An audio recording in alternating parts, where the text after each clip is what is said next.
Dear friends, உங்களெல்லாம் friends அப்படின்னு சொல்கிறத விட லீடர்ஸ் அப்படின்னு சொல்லி அழைக்கிறதுல நான் ரொம்ப பெருமைப்படுறேன்.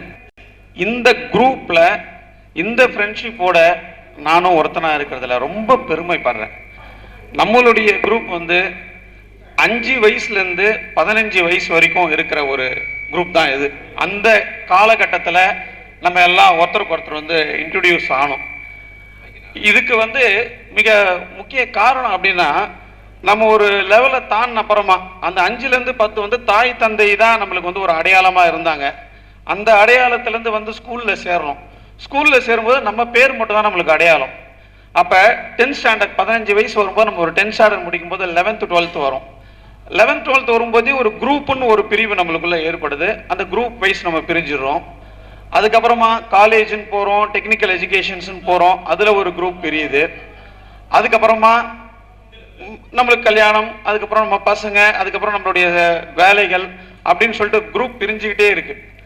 ஆனால் இவ்வளோ குரூப் பிரிஞ்சாலும் அந்த குழந்தை பருவ நண்பர்கள் இருக்கும் பார்த்தீங்களா, நம்மளுடைய நண்பர்கள், நம்ம நேமை மட்டுமே வச்சு உரிமையாக கூப்பிடுறோம். இப்போ எல்லாருக்குமே ஒரு லேபிள் வந்துடுது. பின்னாடி ஒரு வேலையை பார்க்குறோம், ஒரு ப்ரொஃபஷனில் இருக்கும், எல்லாருக்குமே ஒரு லேபிள் இருக்குது அந்தந்த பேருக்கு பின்னாடி. ஆனால் அந்த பேரை மட்டுமே ஒரு வாடா போடான்னு கூப்பிட்டுக்கிட்டு அந்த நட்பு வந்து இந்த இடத்துல நம்ம எல்லாருமே இருக்கும். ஃபஸ்ட்டு பல்போன்லேயோ ஸ்லேட்லேயோ நம்ம எழுதியிருப்போம். நம்மளுக்கு அந்த எக்ஸ்பீரியன்ஸ் இருக்குது. இந்த காலத்து பசங்களுக்கு இருக்கான்னு தெரியல. அப்போ பல்பத்துலேருந்து வரும்போது நம்ம வந்து பென்சில் எழுதணும்னு ஆசைப்பட்டோம். பென்சில்லேருந்து வரும்போது பேனாலேருந்து வரும்போது அப்புறம் வந்து பைக் ஓட்டுறதெல்லாம் நம்ம நினச்சி ஆசைப்பட்டிருப்போம். அந்த மகிழ்ச்சியான தருணம் இருக்குது பார்த்தீங்களா, அந்த மகிழ்ச்சியை கொடுக்கக்கூடிய ஒரு இடமா வந்து ரொம்ப யோசிச்சு பார்த்தேன். எல்லா இடத்துலையுமே நம்மளுக்கு மகிழ்ச்சிகள் நிறைய கடந்து வந்திருக்கும்.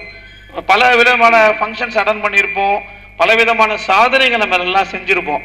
இந்த மகிழ்ச்சி வந்து எல்லாத்துக்குமே ஒரு லிமிட் இருக்குது. சொன்ன பார்த்தீங்களா, 5 வயசுலேருந்து 10 வயசு வரைக்கும் ஒரு மகிழ்ச்சி, 10லேருந்து 20 25 ஒரு ஏஜ்னு ஒரு மகிழ்ச்சி வந்து கடந்து போயிடும்.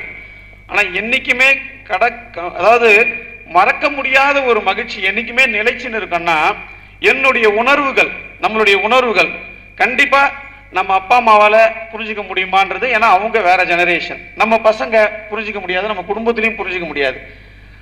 நாம சாப்பிட்ட ஒரு உணவு, நாம ஆச்சரியமா பார்த்த சில விஷயங்கள், நான் சினிமா மட்டும் சொல்லலை, நான் வந்து நம்ம ஓட்டின பைக் Yamaha RX100லேருந்து நான் சொல்கிறேன். பார்த்து சக்ஸஸ்ஃபுல் ஏஜ் அப்படின்னும் போது நெப்போலியன் ஹில்லோட திங்க் அண்ட் க்ரோ ரிச்னு ஒரு புக் இருக்கு. அப்புறம் ஸ்டீஃபன் கவே, இதெல்லாம் வந்து நான் சொல்ற புக்ஸ்லாம் வந்து உலகத்து லெவலில் அதிகமான சேல்ஸ் ஆன ஒரு புக்கு.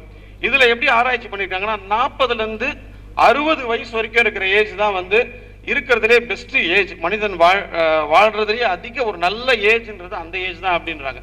ஏன்னா சாதனைகள் படைத்தவர்கள் எல்லாருமே அந்த ஏஜ்ல தான் இருந்திருக்காங்க.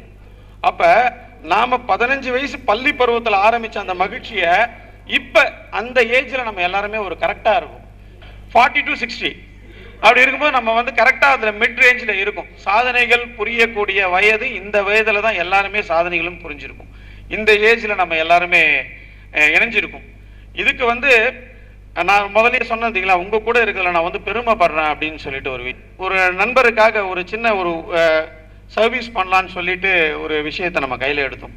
ஃபர்ஸ்ட் வந்து ஒரு 50,000 rupees வரைக்கும் வசூல் பண்ணலான்னு பார்த்தோம்.